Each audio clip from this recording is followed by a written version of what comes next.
बिस्मिल्लाहिर्रहमानिर्रहीम। अस्सलामु अलैकुम प्यारे बच्चों, बायोलॉजी के प्री मेडिकल के हवाले से बात करते हैं। फर्स्ट ईयर के लास्ट सेशन के अंदर मैट्रिक में आपने बायोलॉजी नहीं पढ़ी थी, 9 में आप बायोलॉजी पढ़कर आए थे और अब आपने बायोलॉजी को दोबारा से पढ़ना है। थोड़ा सा ब्रीफली आपने उसको डिस्कस करना है फर्स्ट ईयर के अंदर। देखिए बच्चों, मैट्रिक का एग्ज़ाम आपने नहीं दिया। पहली चीज़ ये बात याद रखिए कि मैट्रिक बोर्ड और इंटर बोर्ड में ज़मीन आसमान का फ़र्क।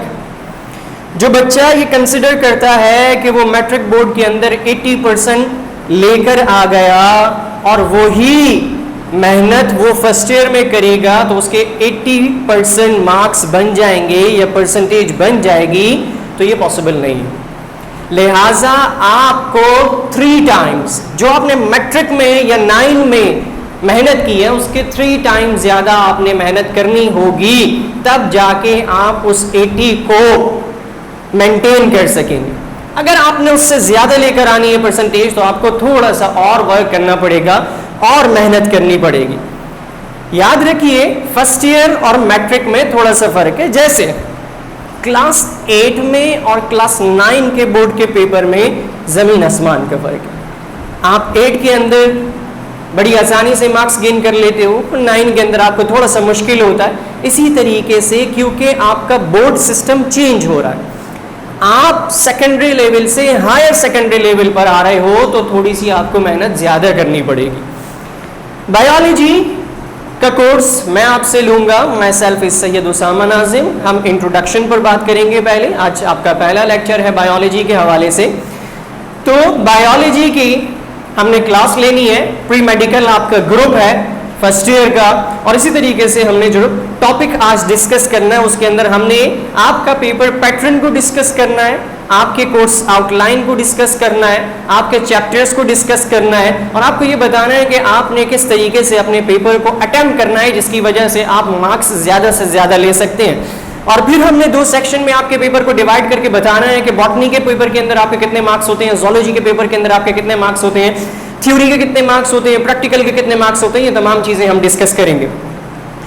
आइए, मैं मौजूद होता हूँ फेडरल यूनिवर्सिटी के अंदर, क्लिनिकल साइकोलॉजिस्ट हूँ, मैं एसोसिएटेड हूँ फेडरल उर्दू यूनिवर्सिटी से। फेडरल उर्दू यूनिवर्सिटी के अंदर मैं मौजूद हूँ, वहाँ पर एज अ लेक्चरर काम कर रहा हूँ। आइए ज़रा स्टार्ट करते हैं आपके कोर्स आउटलाइन को। तो कोर्स आउटलाइन को स्टार्ट करने के लिए हम चलते हैं आपके कोर्स आउटलाइन पर। देखिए बच्चों, आपका पेपर जो होगा बायोलॉजी का वो 100 मार्क्स का वैसे ही है जैसे आपने 9 के अंदर अटेम्प्ट किया था।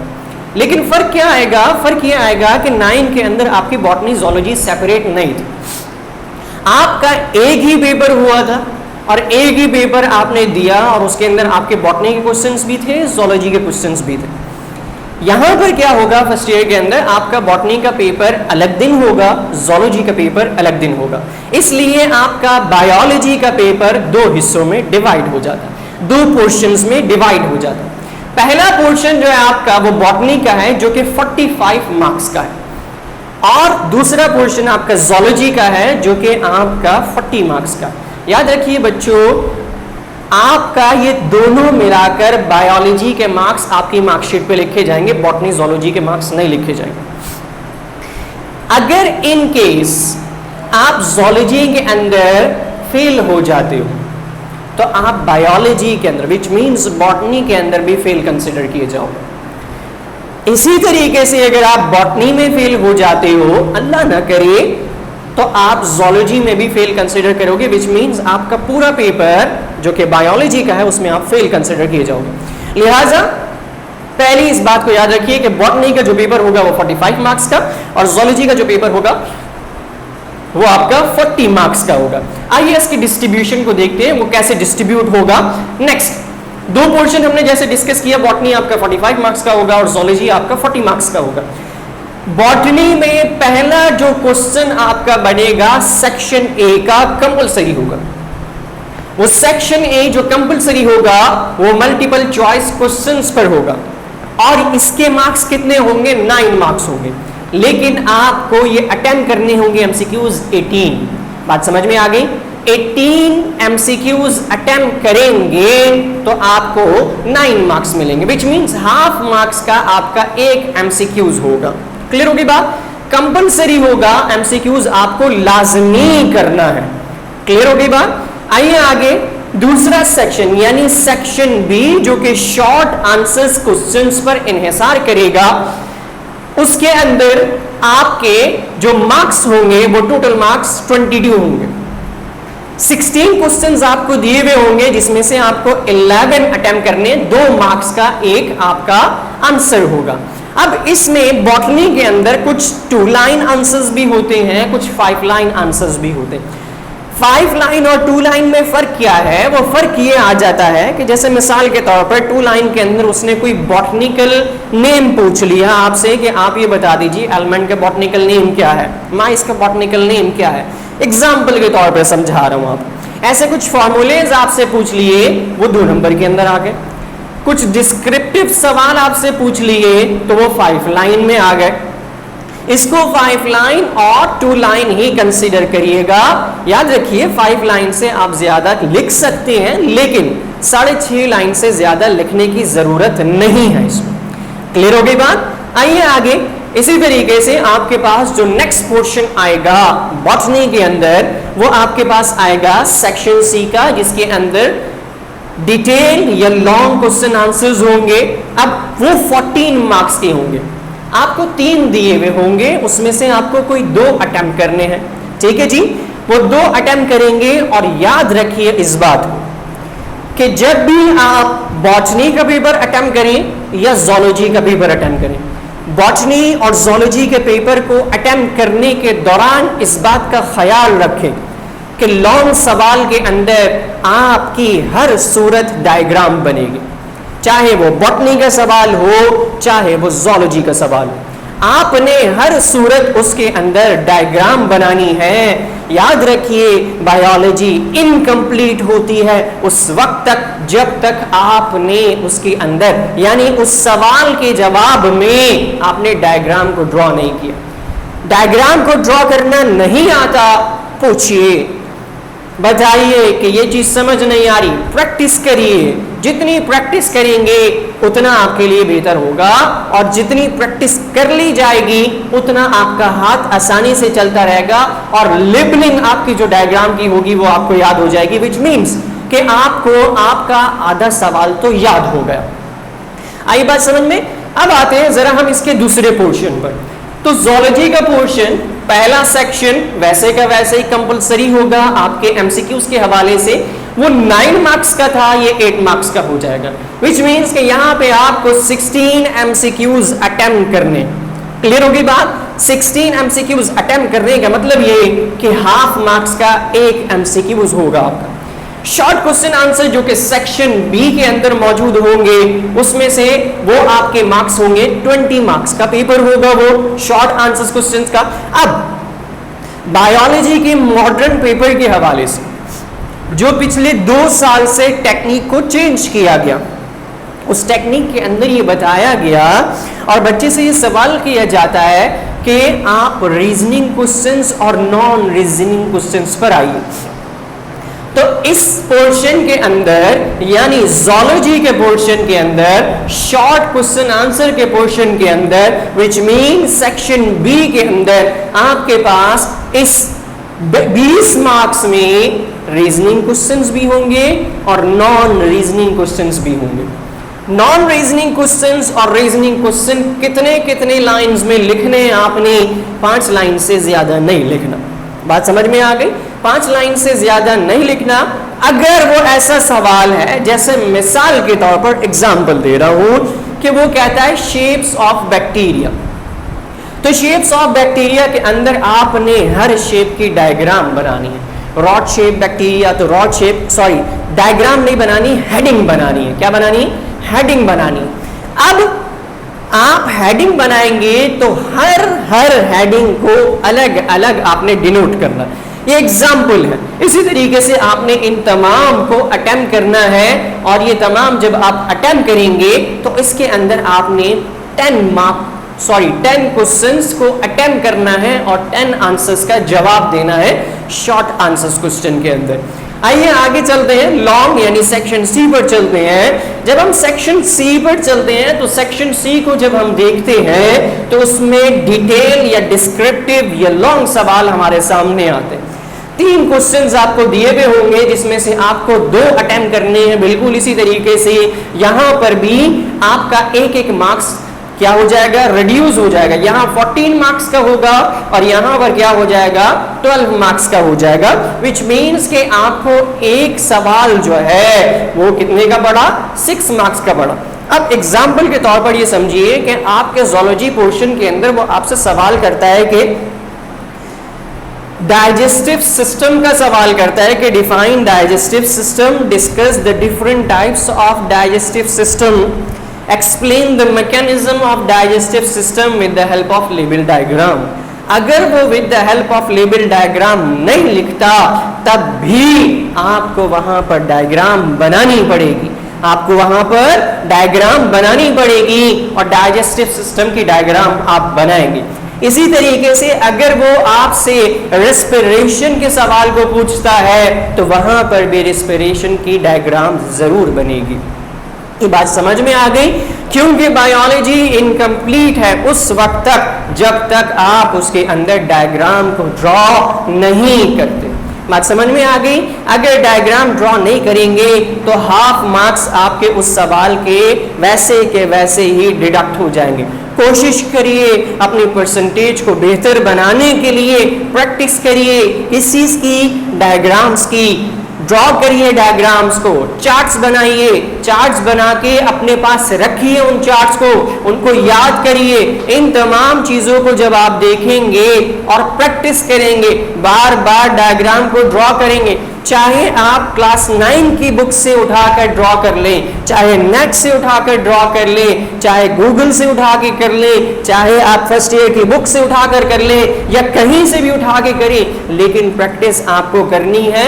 जो आसान लगे वो डायग्राम आप ड्रॉ कर लो, वो डायग्राम ड्रॉ करके उसकी प्रैक्टिस करो। चाहे बॉटनी का सवाल हो, चाहे जोलॉजी का सवाल हो, लॉन्ग सवाल में डायग्राम मस्ट है, डायग्राम बनेगी, हर हाल में डायग्राम बनेगी।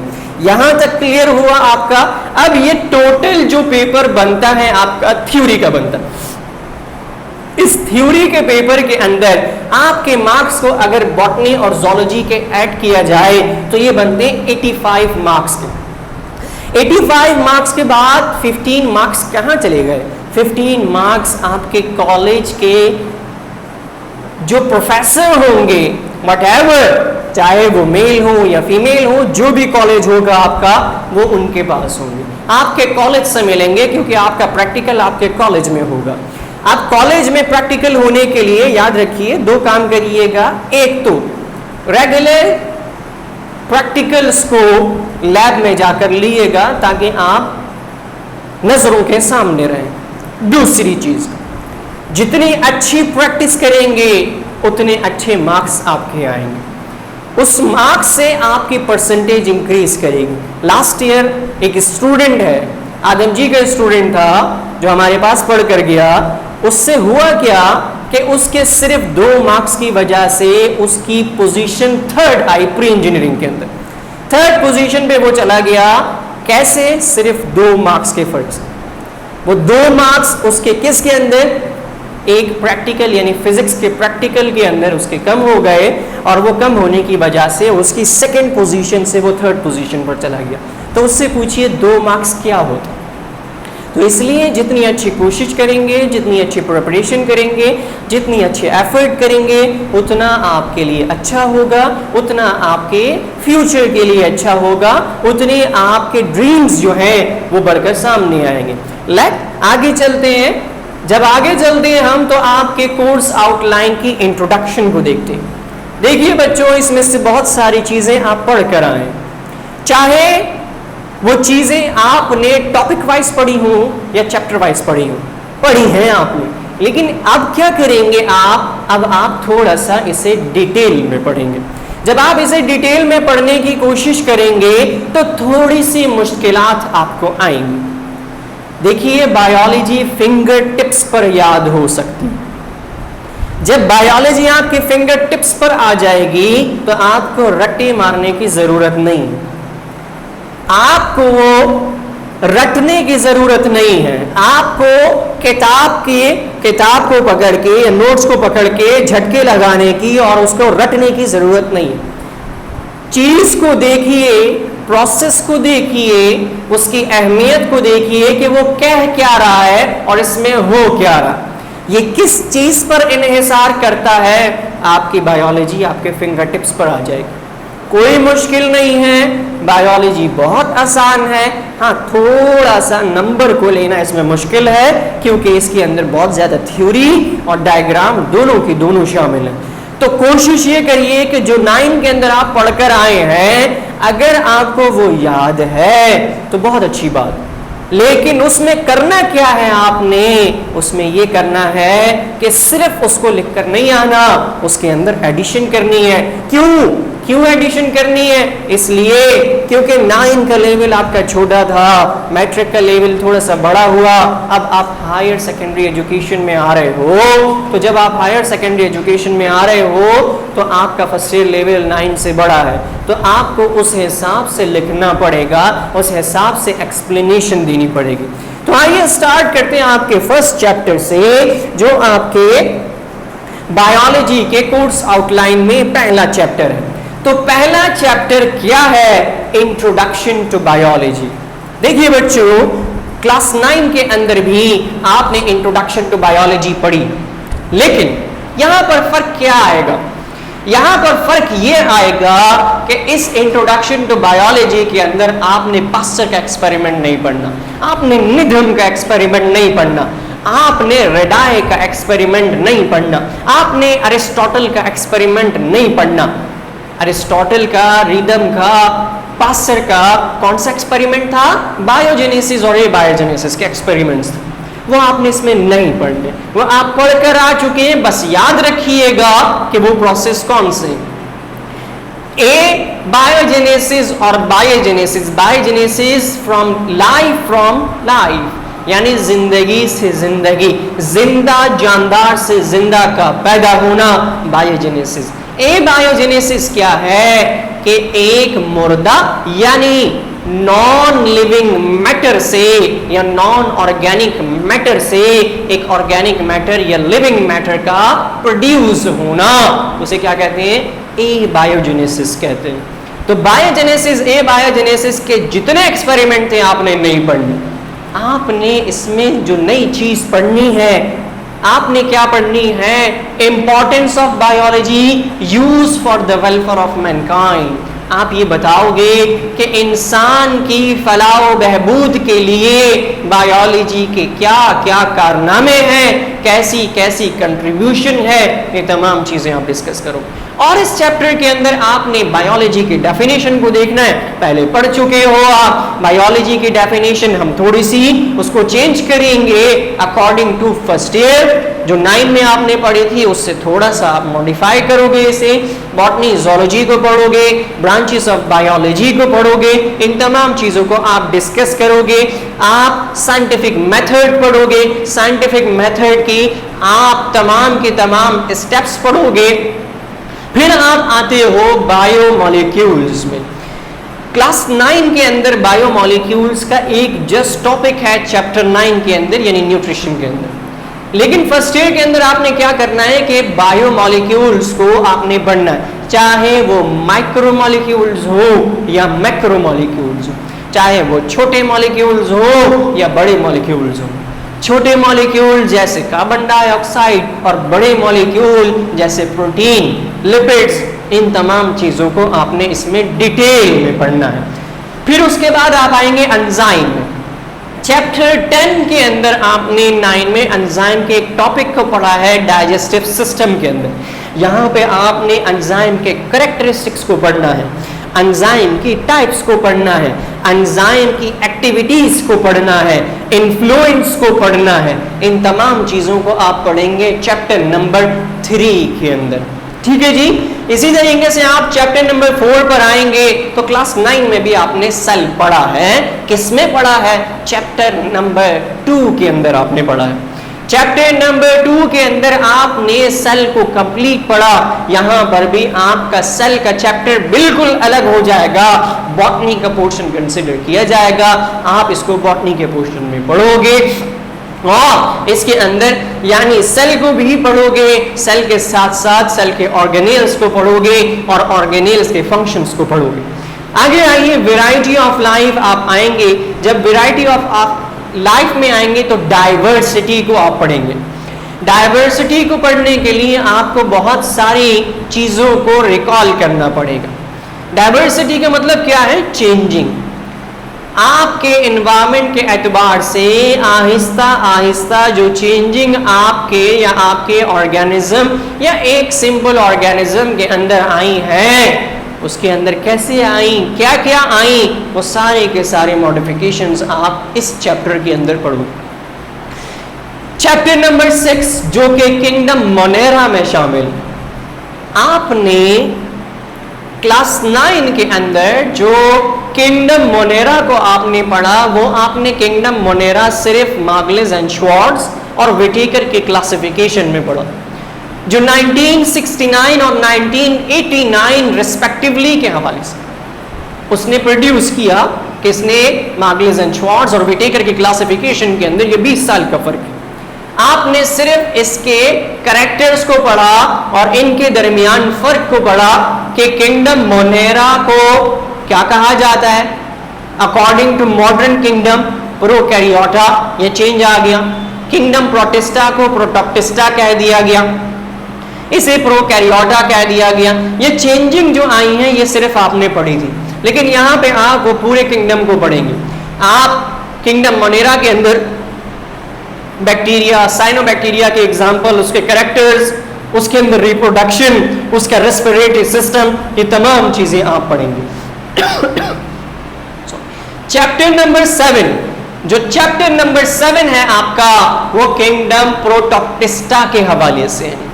पुराने किंगडम में प्रोटोप्टिस्टा को प्रोटिस्टा कहा जाता था, जो कि विटेकर के क्लासिफिकेशन में कहा जाता था। विटेकर की क्लासिफिकेशन में क्या फर्क है, मार्गलिस एंड श्वार्ट्ज की क्लासिफिकेशन में क्या फर्क है? देखिए, सबसे बड़ा फर्क ये है कि एक 20 साल का उनके दरमियान फर्क है। दूसरी चीज, मोनेरा को उसने प्रोकैरियोटा कहा, प्रोटिस्टा को उसने प्रोटोप्टिस्टा कहा, और हर किंगडम के आगे उसने एग्जाम्पल के हवाले से एक्सप्लेन किया। किसने? मार्गलिस एंड श्वार्ट्ज ने। विटेकर ने एग्जाम्पल्स नहीं दी, विटेकर ने सिंपल क्लासिफाई किया। इससे पहले विटेकर के क्लासिफिकेशन से पहले हम सिर्फ 2 किंगडम को कंसिडर करते थे, और वो 2 किंगडम कौन से थे? किंगडम प्लांटाई था और किंगडम एनिमेलिया था। एक किंगडम प्लांटाई को कंसिडर किया जाता था और एक किंगडम एनिमेलिया को कंसिडर किया जाता था। प्लांट से रिलेट करते हुए तमाम यानी लाइक फंगसेस वगैरह को वो उठा के प्लांट्स में रख देते थे, कोई डिफरेंट किंगडम नहीं था। बात समझ में आ गई? तो यहाँ पे प्रोटोप्टिस्टा को आप पढ़ेंगे, यूग्लिना, पैरामीशियम, इनके कैरेक्टरिस्टिक, नोस्टॉक, इनके कैरेक्टरिस्टिक, इन तमाम चीजों को आप डिस्कस करेंगे। इनके अंदर रिप्रोडक्शन को डिस्कस करेंगे, इनके अंदर ब्रीदिंग सिस्टम को डिस्कस करेंगे, यानी रेस्पिरेशन को डिस्कस करेंगे। देन आएंगे आप किंगडम फंजाई पर। किंगडम फंजाई के कैरेक्टर्स आपने क्लास 9 के अंदर भी पढ़े हैं। क्लास 9 के अंदर और यहाँ पे किंगडम फंजाई में थोड़ा सा फर्क आएगा। यहाँ पे किंगडम फंजाई के अंदर आप न्यूट्रिशन भी पढ़ोगे, किंगडम फंजाई की इंपॉर्टेंस भी पढ़ोगे, उसकी डिसइंपॉर्टेंस भी पढ़ोगे, यानी एडवांटेजेस और डिसएडवांटेजेस दोनों पढ़ोगे। फिर इसके अंदर आप रिप्रोडक्शन को पढ़ोगे, एसेक्सुअल रिप्रोडक्शन और सेक्सुअल रिप्रोडक्शन, फिर इसकी क्लासिफिकेशन को आप पढ़ोगे। इंपॉर्टेंट सवाल भी बनता है एक लॉन्ग इस चैप्टर के हवाले से। किंगडम प्लांटाई पे आओगे, जब किंगडम प्लांटाई पे आओगे तो चैप्टर नंबर 9 आपका कंसिडर किया जाएगा आपकी बुक के हवाले से। किंगडम प्लांटाई एक बहुत बड़ा चैप्टर है बॉटनी के हवाले से। इसमें आप प्लांट्स को पढ़ोगे, प्लांट्स की एवोल्यूशन को पढ़ोगे, फिर प्लांट्स के अंदर आप यानी एंजियोस्पर्म, जिम्नोस्पर्म के हवाले से flowering plants and non flowering plants के अंदर रिप्रोडक्शन को पढ़ोगे, फिर आप उसके अंदर एम्ब्रियो को पढ़ोगे, फिर आप उसके अंदर कैरेक्टरिस्टिक्स को पढ़ोगे, फिर आप प्लांट के अंदर जो डिफरेंट क्लासिफिकेशन होती है उन क्लासिफिकेशन को डिस्कस करोगे। वो क्लासिफिकेशन को डिस्कस करोगे तो उसका फॉर्मूला आपको याद होना चाहिए। उसका कैरेक्टर आपको याद होना चाहिए, उसका डायग्राम आपको याद होना चाहिए, ये तमाम चीजें आप उसके अंदर बखूबी पढ़ोगे। किंगडम एनिमेलिया के अंदर तमाम के तमाम एनिमल्स को आप डिस्कस करोगे ट्रिप्लोब्लास्टिक के हवाले से, ठीक है जी। ट्रिप्लोब्लास्टिक, डिप्लोब्लास्टिक ऑर्गेनिज्म यानी 2 लेयर्स वाले, 3 लेयर्स वाले, सिंपल ऑर्गेनिज्म से लेकर हायर ऑर्गेनिज्म तक आप डिस्कस करोगे, उनके कैरेक्टरिस्टिक्स को देखोगे, उनके अंदर हैबिटेट को देखोगे, उनके अंदर रिप्रोडक्शन को देखोगे, उनकी तमाम चीजों को आप डिस्कस करोगे। लॉन्ग सवाल, शॉर्ट सवाल, एमसीक्यूज इस चैप्टर से बनता है। ज़ूलॉजी का बहुत इंपॉर्टेंट चैप्टर है चैप्टर नंबर 10 यानी किंगडम कौन सा, एनिमेलिया। देन उसके बाद आप आते हैं बायो एनर्जेटिक्स पर, ठीक है जी। क्लास 9 में भी आपने बायो एनर्जेटिक्स को थोड़ा सा डिस्कस किया है, इसमें आप पूरे चैप्टर को पढ़ोगे। इसके अंदर बायो एनर्जेटिक के अंदर आप जो चीजें पढ़ेंगे उसके अंदर डार्क रिएक्शन, लाइट रिएक्शन, इन चीजों को डिस्कस करोगे। लाइट रिएक्शन, डार्क रिएक्शन को जब डिस्कस करोगे तो उनकी आप डिफरेंट टाइप्स को भी डिस्कस करोगे।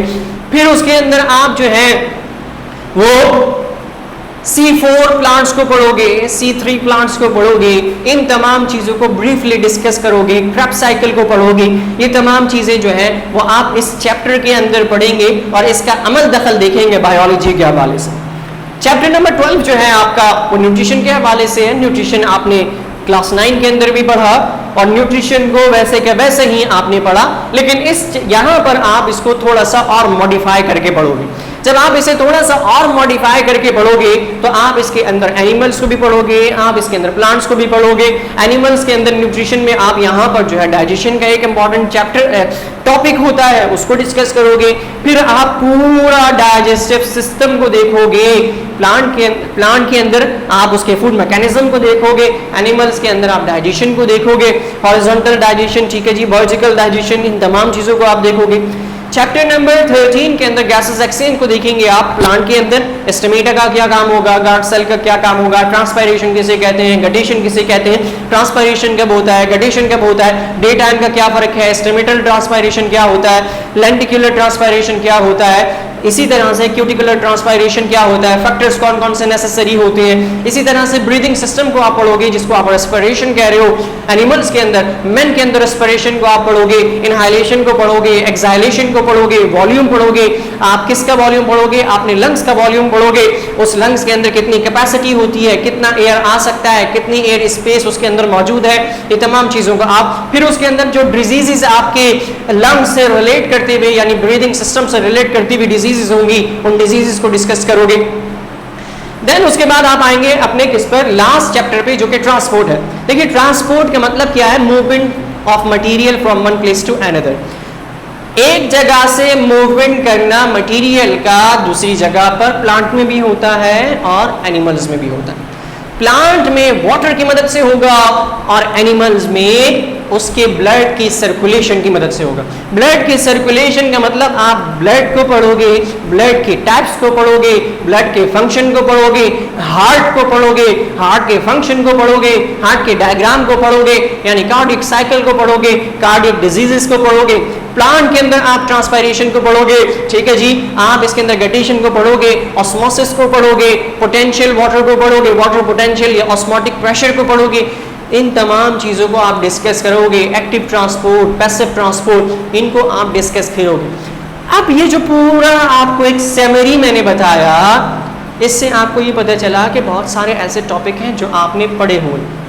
कोशिश करिए कि जब आप क्लास में आए तो जो टॉपिक हम पढ़ रहे हो उन टॉपिक के हवाले से आप थोड़ा सा नो-हाउ रखें, उसको थोड़ा सा पढ़ कर आए। जब आप उसको थोड़ा सा पढ़कर आएंगे और मैं आपको कुछ चीजें क्लियर करूंगा, आता आपको सब कुछ है, बस सिर्फ और सिर्फ जो आपकी मेमोरी के अंदर जंग लग रहा है उसको पॉलिश करने की जरूरत है।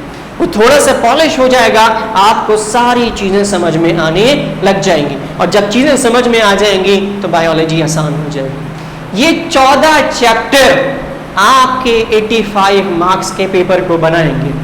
डिवाइड होकर बॉटनी जूलॉजी के हवाले से। ये आपका एक छोटा सा इंट्रोडक्शन था आज की क्लास का। आज की क्लास को हम यहीं वाइंड अप करते हैं। हो आपको ये तमाम चीजें समझ में आई होंगी और अच्छे से समझ में आई होंगी। नेक्स्ट क्लास में जब हम आएंगे तो हम चैप्टर नंबर 1 से यानी बायोलॉजी की हिस्ट्री से स्टार्ट करना शुरू करेंगे और देखेंगे कि आपको कितनी बायोलॉजी आती है। अल्लाह हाफिज।